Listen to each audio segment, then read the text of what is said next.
আসসালামু আলাইকুম, সবাই কেমন আছেন? আলহামদুলিল্লাহ আমি ভালো আছি। আজকে যে সকালে রুটি বানাতে বসে গেছি, আর এই কয়টা দিন হচ্ছে অনেক বৃষ্টির মানে শেষ নাই। এই 4-5টা দিন হয়েছে অনেক বৃষ্টি পড়ে।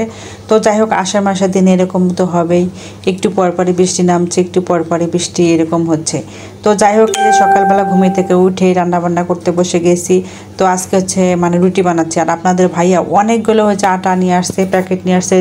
তো ঘরে আটা ছিল, তো ওইগুলো থাকতে আপনাদের ভাইয়া আবার আটা নিয়ে আসছে।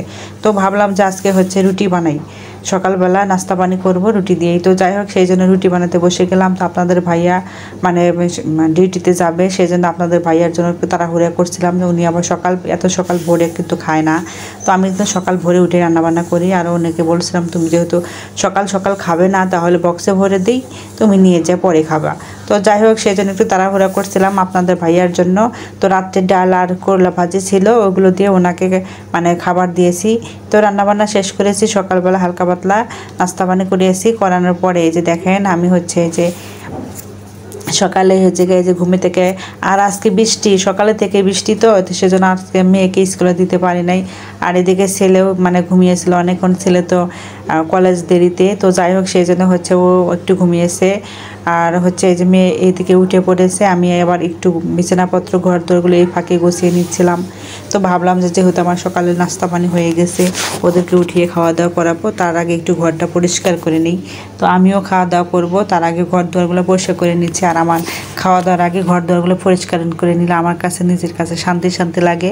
আমার এরকম নোংরার মধ্যে খাইতে ইচ্ছা করে না। তো যাই হোক, সেজন্য একটু পরিষ্কার করে খাওয়া দাওয়া নিলাম। আর দুপুরে রান্নাবান্না করব। আপনাদের ভাইয়া অনেকগুলো লতি নিয়ে আসছে, নিজের দেশের বাড়ির থেকে লতি নিয়ে আসছে, সেই লতি দিয়ে আজকে দুপুরে রান্নাবান্না করব। তো তার জন্য হচ্ছে দুপুরে যে সকালে খাবার খেয়ে নিলাম, খেয়ে দিয়ে নিয়ে তারপরে হচ্ছে একটু মানে ফেজে একটু সময় দেবো, একটু মোবাইলটা টিপি করব, তারপরে হচ্ছে দুপুরের জন্য রান্নাবান্না করব। তো যাই হোক, এই যে খাওয়া দাওয়া শেষ করে একটু মোবাইল নিয়ে টিপি করলাম, করার পরে যে আবার রান্নাবান্না দুপুরের জন্য রান্নাবান্না করতে গেছি। আর আপনাদের ভাইয়া বাড়িতে গেছিল, তো ওখান থেকে হচ্ছে অনেকগুলো লতি নিয়ে আসছে। তো আমাদের যে রাস্তার পাশে হচ্ছে অনেকগুলো কচু গাছ আছে, তো পুকুরের ধারে অনেকগুলো মানে কচু গাছের থেকে ওই লতিগুলো নিয়ে আসে।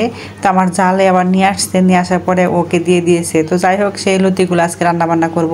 তো দেশের জিনিসের স্বাদই হচ্ছে অন্যরকম। আমরা যে ঢাকা শহরে সবজিগুলো খাই, ওগুলো হচ্ছে দেখা যায় কেমন যেন একটা সিদ্ধ হইতে চা না, ভালো লাগে না খেতে, স্বাদ লাগে না। আর দেশের সবজি যেভাবে রান্না করবেন আপনারা, সেইভাবে মানে অন্যরকম একটা স্বাদ লাগে।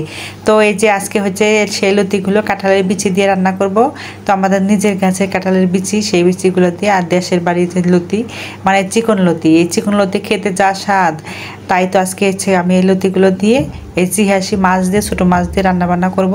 তো আপনাদের ভাইয়ারা অনেক পছন্দ, আমার অনেক পছন্দ। তো যাই হোক, ছোটো মাছের তরকারিটা হয়ে গেছে, এখন করলা ভাজিটা করব। ভাজিটা করে গোসল করে দুপুরের জন্য খাওয়া দাওয়া করব।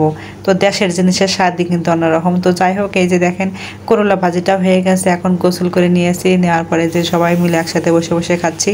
তো এই যে লতি যা রান্না করছি, অনেক মজা হয়েছে। ছোটো মাছের তরকারি রান্না করা হয়েছে, তো অনেক ভালো লাগছে। তো যাই হোক, আজকে ভিডিওটা এই পর্যন্ত। সবাই ভালো থাকবেন, সুস্থ থাকবেন, আল্লাহ হাফেজ।